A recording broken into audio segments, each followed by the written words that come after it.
வணக்கம். காஞ்சி மகா சுவாமிகள் சௌந்தரிய லகரிக்கு விளக்கம் சொல்லிட்டு இருக்காங்க. அதை நாம கேட்டுட்டு இருக்கோம் இல்லையா? நம்முடைய தெய்வத்தின் குரல் 6ஆம் பாகத்துல அதுல சில விஷயங்களை நான் உங்களோட பகிர்ந்துக்க விரும்புகிறேன். அதுலேருந்து இன்னைக்கு சௌந்தரிய லகரியின் முதல் விஷயமா அம்பாள் எப்படி இந்த உலகத்தை படைத்திருக்கிறாள் அப்படிங்கிற விஷயம் பேசப்பட்டிருக்கு. அதை பற்றி நான் உங்களுக்கு சொல்கிறேன்.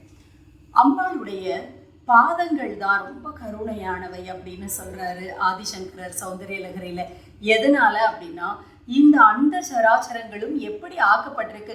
பிரம்மா, விஷ்ணு, ருத்ரன் 3 பேரையும் அம்பாள் தன் கருணையால் படைச்சு இங்கே படைத்தல், காத்தல், அழித்தல் 3 தொழிலும் செய்கிறாங்க. அவங்க 3 பேரும் அம்பாள் கருணையால். அதற்கு துணையாக அம்பாள் 3 தேவியரையும் அவங்களுக்கு கொடுக்குறாங்க. இப்படி அவங்க இந்த தொழில் செஞ்சிட்டு இருக்காங்க இல்லையா?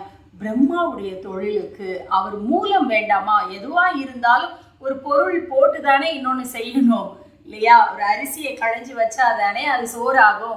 அதுபோல இந்த உலகத்தை, இந்த அண்ட சராச்சரங்களை பிரம்மன் எப்படி படைத்தார் அப்படின்னு சொல்லும்போது அம்பாளுடைய பாத தூளியிலிருந்து படைத்தார் அப்படின்னு சொல்லியிருக்காரு ஆதிசங்கரர்.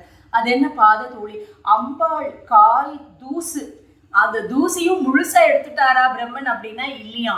அந்த தூசியிலையும் ஒரு துளியை எடுத்து அதுலதான் இந்த அண்ட சராச்சரங்கள் முழுவதையும் செஞ்சிருக்கிறாராம். அப்ப அம்பாள் எவ்வளவு உயர்ந்தவள், எவ்வளவு பெரியவள் அப்படின்னு தெரிஞ்சுக்கணும் அப்படிங்கிறார் ஆதிசங்கரர் சௌந்தரிய லகரியில. தொடர்ந்து சௌந்தரிய லகரி பார்ப்போம்.